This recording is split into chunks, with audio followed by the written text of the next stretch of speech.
Um, this is a very interesting place in Lahore. One of the women we were with, her father had died. And she asked me, she said, she was Muslim, she said, I would like to give alms. It's one of the 5 pillars of the Muslim faith. I want to go give alms for my father's death to the poor. And this is one of the poorest places, one of the very poor places in where the poorest of the poor could come in Lahore and get food at night. So we went and we bought a bunch of food, and we started giving it out to poor children and women that were there. And suddenly I started looking into these people's eyes, and I thought, it hit me in this spot. I thought, these are people that want the same thing that we want, the good life, and they can't get it. We cannot get it here probably because of our abundance. They cannot get it because of their poverty. But we're equally poor if we cannot attain the good life. Well, the government refused to pick up the garbage, and some of the shanty villages were amazing. This particular shanty village we went to, and we wanted to film, and we wanted to meet some of the children there. And so we were meeting them, and this woman invites us into her house and takes all the food that she has off her shelves and gives it to us to eat. And I said to my son Jeremiah, I said, we can't accept this food. We're eating the last food that they have. We can't take this. They absolutely refused. They gave us the food. Now, we knew that they would go hungry later that day. So when we got out, I said, Jeremiah, we have to do something. And so we went and we got a bunch of groceries. And one of the guides that was with us said, now this is what we're going to do. We're going to drop that food off, and then we're going to run, because we will be mobbed by the people. They will be grateful. They will be thankful. And we don't want to be around. They will be too thankful, and they won't let you leave. They will want to have another meal with you. And we had to meet with the vice president later that day, so we said, okay. So we set the food down, and that is exactly what happened. The people came out and just kind of mobbed us, and we ran away. And I always felt bad about it. I'm not quite sure why. And then, as I thought about what they wanted in the good life, we went to this school, this madrasa school in Lahore, and the leader of the place is a guy with a white beard. It was like me. And I always tell my son, the only reason you took me along is so I would have 3 cups of tea so you could go off and film. And that's exactly what happened. I would have to sit with the elders. And I was sitting with the elders at this school that we went to, where actually Iqbal had gone to school as a little boy. But that was the reason we were filming it. But I was learning more about the school. And Jeremiah was out running around filming people. And the man says, do you know that every one of the kids here we have taken off the streets that were dying and starving and had no parents? These are all orphans. And we bring them here and we educate them, and a pretty good education too. Feed them, take care of them, computers, and we educate them and teach them an opportunity so they can have the good life. Just like us, right? Don't we educate our kids so they can have the good life? That's why we do this stuff. So he said, but you must make a promise to me that you will just show what you see here. And I said, well, of course. What would I do? He says, a few weeks earlier, a German film crew had come, had filmed the madrasa, went back, and they saw the final film shown, and it said, here are young Muslim terrorists being educated in Lahore. He says, well, why did the German people lie like that? Well, I said, I'm not sure it's the people, it's just the news people, just they're advocating, something that's a lie. He says, sure, we have terrorists in Pakistan. They live in the north, but not here. He says, we are just trying to help these kids. And so then he had these kids come out and sing. They were amazing. And then he pointed out this young man. He said, this young boy was 9 years old. He says he has no family, has no home. We found him. He was dying in the streets, and we brought him in. He's 9 years old. His gift is he has an amazing memory. He has memorized the entire Quran. Could quote it, any part of it, any spot of it that you mentioned it to him. Be like our kid, a 9-year-old kid, having the Bible memorized. Utterly astonishing. Met this young man, talked with him, and by the way, he knew it in Arabic, and he spoke Urdu as his main language, so it was his second language. He had memorized it. So then we went up into the mountains, and we talked with some goat herders, and we met the people of the city. And I just want you to look at the faces. Look at the faces of these people. As we learned about, this is a holy man who was offering prayers. And notice the man who's giving him the money has a computer bag hanging over his shoulder.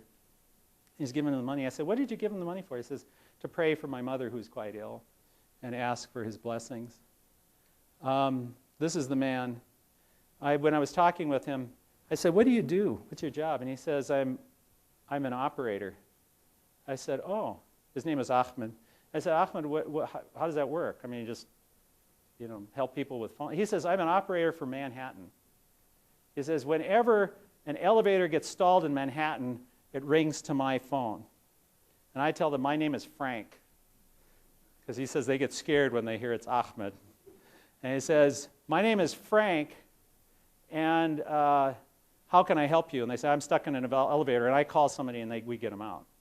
I said, that's your job in Pakistan? Everybody in Manhattan, yeah, they rely on me. Flawless English. This young man is a Christian who lives in Pakistan. There's a small Christian population, a few million people in this large country, but he was one of the men that decided to help us and be a guide and a tour while we were around, and it was remarkably compassionate and helpful. Now it's very rude to take pictures of people, and fortunately my son had a camera, big old movie camera, and was doing films, so I could use my camera to take pictures of people looking at my son so that they didn't know I was taking pictures of them. But I felt like I could see the beauty in these people's eyes, and yet something else too, that sort of longing for the good life, right? That longing for something that we all want. Maybe a little bit of mischief in the young men, like we have here, or the little children looking quizzical. We're standing in the streets. But it could be a kid here, or any street.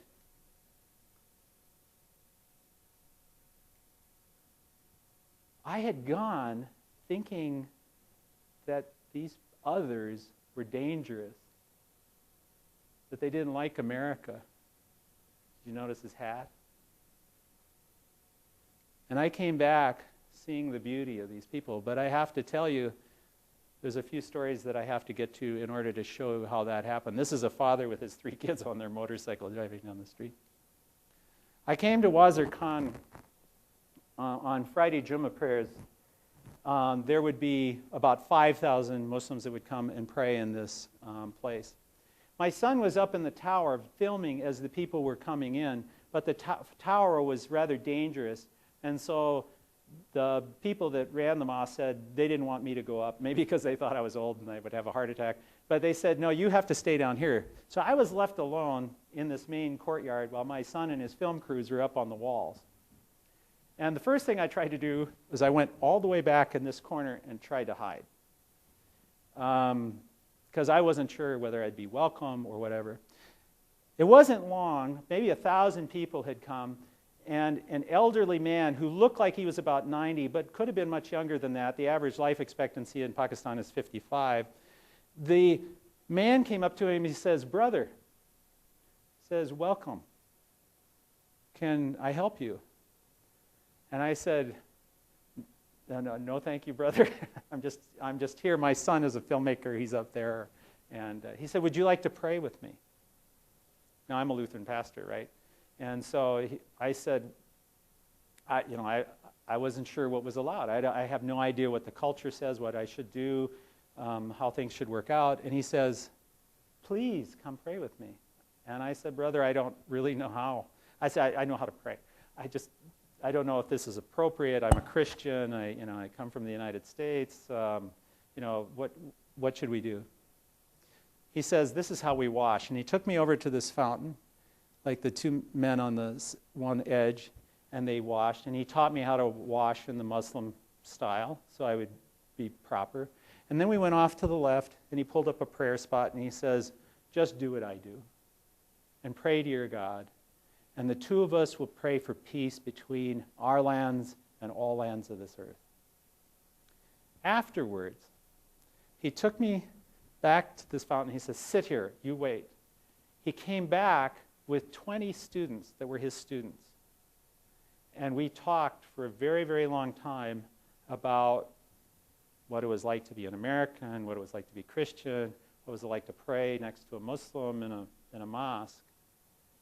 And they told me about their lives.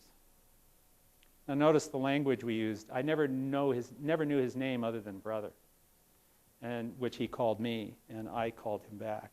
And he told me, when he found out that I was studying Iqbal, he says, you know what Iqbal says. Iqbal is one of the great poets of our society. He says, Iqbal says, when you meet somebody from another country, when you are the other in that country, and it dawned on me, I was the other, right? I was the other in that country. They were all Muslims.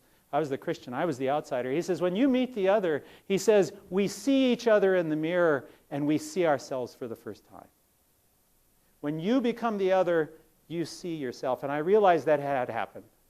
The prejudices, the difficulties, all those things. I thought, I'm going to this dangerous country. I have to protect my son. All of that was a lie.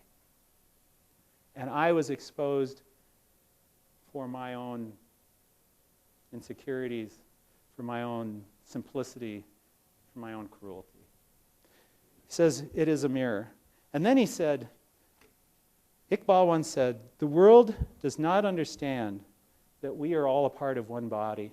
The West is the left hand, the East is the right. And if the right hand thinks it can live without the left hand, or the left hand thinks it can live without the right, it can never have the good life.